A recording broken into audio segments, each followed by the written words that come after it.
Hello guys, welcome to my YouTube channel assamese.com YouTube channel স্বাগতম জনাইছো বন্ধুসকল আজিলৈ আহিছো পাৰ্ট 12 যদি আপোনালোকে আগৰ ভিডিও চোৱা নাই তেনেহলে এই ভিডিও ডেসক্ৰিপচনত আগৰ ভিডিও লিংক দিয়া আছে আৰু বন্ধুসকল আপোনালোকে যদি টেলিগ্ৰাম গ্ৰুপত জয়েন হোৱা নাই তেনেহলে এই ভিডিও ডেসক্ৰিপচনত টেলিগ্ৰামৰ লিংক দিয়া আছে তাৰ গৈ পিনে আপোনালোকে জয়েন হ'ব পাৰে সো পলম নকৰাকৈ এতিয়া আহো ভিডিওলৈ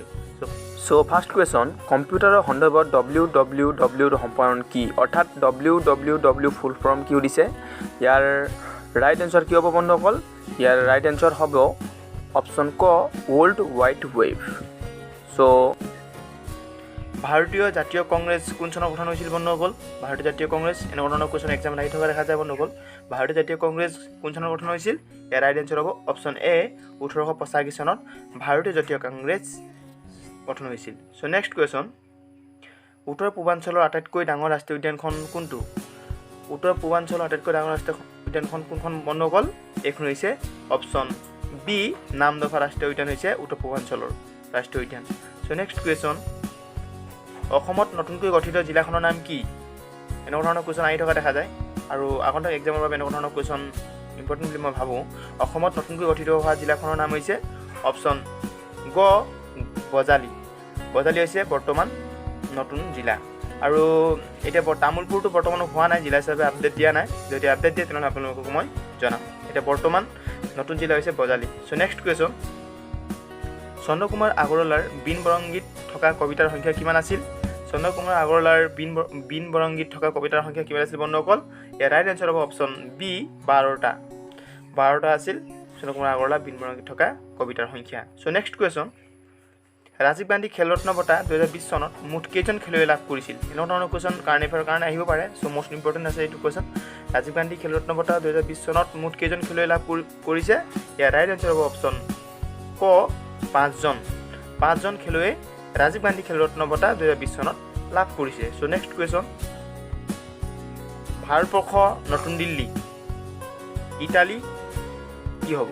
ভাৰতবৰ্ষৰ ৰাজধানী কি আছিল নতুন দিল্লী আৰু ইটালীৰ ৰাজধানী কি হ'ব অপচন বি ৰোম এনেকুৱা ধৰণৰ কোৱেশ্চনো অহা দেখা যায় সো ৰোম হ'ব ইয়াৰ right answer so next question Bharat চৰকাৰে কোন চনত ৰাষ্ট্ৰীয় শিক্ষা নীতি গঠন কৰে মোষ্ট ইম্পৰ্টেণ্ট কোৱেশ্চন এনেকুৱা ধৰণৰ কোৱেশ্চন আহি থকা দেখা যায় ভাৰত চৰকাৰে কোন চনত ৰাষ্ট্ৰীয় শিক্ষা নীতি গঠন কৰে ইয়াৰ ৰাইট আনসাৰ হ'ব অপচন খ 1986 চনত ৰাষ্ট্ৰীয় শিক্ষা নীতি গঠন কৰে ভাৰত চৰকাৰে সো নেক্সট কোৱেশ্চন অসমৰ কৰিমগঞ্জত কেতিয়া প্লাইবোৰ্ড কাৰখানা স্থাপন কৰা হৈছিল বন্ধুসকল অসমৰ কৰিমগঞ্জত কেতিয়া প্লাইবোৰ্ড কাৰখানা স্থাপন কৰা হৈছিল বন্ধুসকল ইয়াৰ ৰাইট আনসাৰ হ'ব অপচন ক 1917 চনত অসমৰ কৰিমগঞ্জত প্লাইবোৰ্ড কাৰখানা স্থাপন কৰা হৈছিল most important question so next question national diary research institute ক'ত আছে নেশ্যনেল ডায়েৰী ৰিচাৰ্চ ইনষ্টিটিউট ক'ত আছে বন্ধুসকল ইয়াৰ ৰাইট আনসাৰ হ'ব option C Bangalore most important question এনেকুৱা ধৰণৰ কোৱেশ্চন আহি থকা দেখা যায় সো ইম্পৰ্টেণ্ট আছে এই question so next question Mahatma গান্ধীক সৰ্বপ্ৰথম কোনে মহাত্মা বুলি কৈছিল মোষ্ট ইম্পৰ্টেণ্ট কোৱেশ্চন এনেকুৱা ধৰণৰ কোৱেশ্চন এক্সামত বাৰে বাৰে আহি থকা দেখা যায় মহাত্মা গান্ধীক সৰ্বপ্ৰথমে কোনে মহাত্মা বুলি আখ্যা দিছিল ইয়াৰ ৰাইট আনসাৰ হ'ব অপচন এ ৰবীন্দ্ৰনাথ ঠাকুৰে মহাত্মা গান্ধীক মহাত্মা বুলি প্ৰথমে কৈছিল সো নেক্সট কুৱেশ্যন প্ৰাৰ্থনা সমাজৰ প্ৰতিষ্ঠাপক কোন আছিল প্ৰাৰ্থনা সমাজৰ প্ৰতিষ্ঠাপক কোন আছিল বন্ধুসকল ইয়াৰ ৰাইট আনসাৰ হ'ব অপচন ঘ আত্মাৰাম পাণ্ডুৰং প্ৰাৰ্থনা সমাজৰ প্ৰতিষ্ঠাপক বুলি কৈছিল সো নেক্সট কুৱেশ্যন 1962 চনৰ ভাৰত চীনৰ যুদ্ধৰ সময়ত ভাৰতৰ প্ৰতিৰক্ষা মন্ত্ৰী কোন আছিল 1962 চনত ভাৰত চীনৰ যুদ্ধৰ সময়ত ভাৰতৰ প্ৰতিৰক্ষা মন্ত্ৰী কোন আছিল বন্ধুসকল ইয়াৰ ৰাইট আনসাৰ হ'ব অপচন ক বল্লভভাই পেটেল আছিল ভাৰতৰ প্ৰতিৰক্ষা মন্ত্ৰী সো নেক্সট কুৱেশ্যন অসমত চাহ গছ কেতিয়া আৱিষ্কাৰ হৈছিল ইয়াৰ ৰাইট আনসাৰ কি হ'ব বন্ধুসকল অসমত চাহ গছ কেতিয়া আৱিষ্কাৰ কৰা হৈছিল ইয়াৰ ৰাইট আনসাৰ হ'ব অপচন ঘ এটাও নহয়